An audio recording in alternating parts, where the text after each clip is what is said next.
ایک مخالفت نہ بھی کہیں، ایک سرد موری جس کو کہتے ہیں، کولڈ سا ریلیشن شپ ہے، اسلام دعا آئیں جائیں کھانا کھا لیں، چلتے ہیں آتے ہیں جاتے ہیں، مٹی پاؤ پروگرام۔ تو شفقت محمود جو ہے، ان کا چونکہ گجر برادری ہے، یہ چیلیاں والا کے جو اقبال مرحوم تھے بہت بڑی شخصیت تھے، اور ظہور اللہ مرحوم کا خاندان جٹ جو ہے، ان کا وہاں رواجی اور روایتی طور پر ایک مخالفت کا رشتہ ہے، سیاسی مخالفت کا، یعنی کوئی ذاتی مخالفت نہیں ہے۔ تو ان کا بھی ساتھ بھی کوئی ان کی کوئی نیگوشیشن جو ہے کوئی میننگ فل نہیں ہو سکتی۔ اب جو انٹریگنگ بات ہے نا صابر شاکر صاحب، جو مارکیٹ میں پھیلی ہوئی ہے، ایک تو ہے کہ وزیر اعظم نے تو اعلان کر دیا اور سارے یعنی بیٹھ گئے اور سارے مان لے ہیں کہ بھئی عثمان بزدار کو نہ میں ہٹا رہا ہوں نہ میں ہٹاؤں گا، نہ جب تک پی ٹی آئی ہے وہ بھی ہے، یہ تو ان کا آ چکا ہے۔ لیکن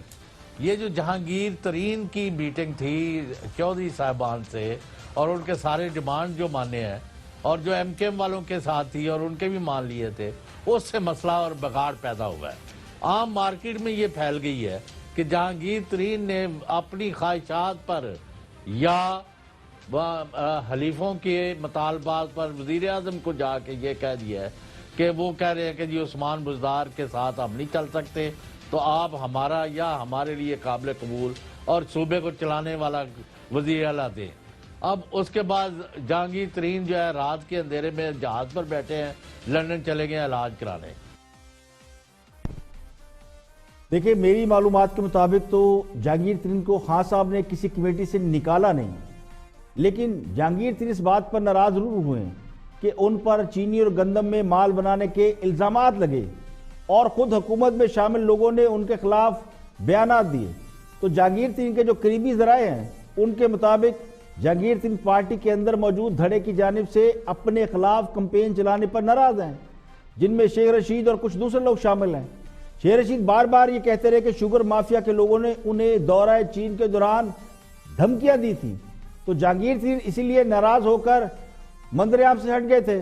ایم کیو ایم اور مسلم لیگ کاف کے ساتھ مذاکرات اور ان کے مطالبات کے حوالے سے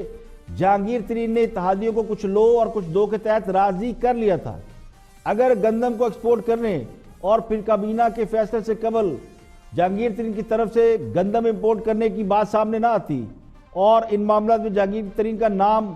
باہر نہ نکلتا، جس پر خان صاحب نے بھی کسی حد تک خفگی کا اظہار کیا تھا، تو جہانگیر ترین صاحب اور خان صاحب کی ناراضگی نہ ہوتی۔ جہانگیر ترین کا خیال یہ ہے، اور وہ سمجھتے ہیں کہ گھر کا بیدی لنکا نہ ڈھاتا تو اتنی بدنامی نہ ہوتی، جبکہ حقیقت یہ ہے کہ یہ لنکا گھر کے کسی بیدی نے نہیں ڈھائی، بلکہ یہ اوپن سیکرٹ ہے، اور یہ ایک ٹریک ریکارڈ ان کا موجود ہے جو کہ اوپن اینڈ شٹ ہے، یعنی یہ سب کو معلوم ہے۔ یہ میڈیا کے اندر خبریں آج سے بہت پہلے عام ہو چکی ہیں کہ شوگر مافیا کون ہے اور وہ کیسے اس میں سے مال